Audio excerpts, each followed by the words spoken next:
Sir, ಈಗ ನಮ್ಮ ರಾಷ್ಟ್ರದ ಪ್ರಧಾನಮಂತ್ರಿಗಳಾದ ನರೇಂದ್ರ ಮೋದಿ ಅವರ ಮೇಲೆ ಮತ್ತು ಅವರನ್ನು ಹಿಂಬಾಲಿಸುವಂಥ ಈ ದೇಶದ ಸಾವಿರಾರು ಲಕ್ಷಾಂತರ ಯುವಕರ ನರೇಂದ್ರ ಮೋದಿ ಅವರ ಬಗ್ಗೆ ಅವಹೇಳನವಾಗಿ ಅವರು ಶಿವರಾಜ್ ತಂಗಡಿ ಅವರು ಹೇಳಿಕೆ ಕೊಟ್ಟಿದ್ದಾರೆ.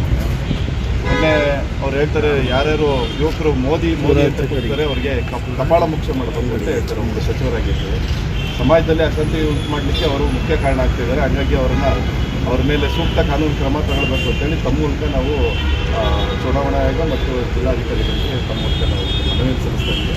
ಮುಂದಿನ ದಿನಗಳಲ್ಲಿ ಅವರೇನಾರು ಈ ಚುನಾವಣೆ ನಡೆಯೋ ತನಕ ಅವರೆಲ್ಲೇ ಈ ಥರದ ಅವಹೇಳನ ಹೇಳಿಕೆಗಳನ್ನ ಕೊಡ್ತಾರೆ, ನಾವು ಅವ್ರ ಮೇಲೆ ದಾಳಿ ಮಾಡುವಂಥ ಕೆಲಸ ಮಾಡ್ತೀವಿ. ಅಂದರೆ ಪ್ರತಿಭಟನಾ ದಾಳಿಯನ್ನು ಮಾಡ್ತೀವಿ. ಹಾಗಾಗಿ ಅವರು ಯಾವುದೇ ಕಾರಣಕ್ಕೂ ನಮ್ಮ ಜಿಲ್ಲೆಗೂ ಕೂಡ ಕಾಲಿಡಬಾರ್ದು. ಸದ್ಯಕ್ಕೆ ಶಾಂತಿಯ ದೃಷ್ಟಿಯಿಂದ ಅಶಾಂತಿಯನ್ನು ಉಂಟು ಮಾಡಬಾರ್ದು ಅಂತ ಹೇಳ್ತಾರೆ.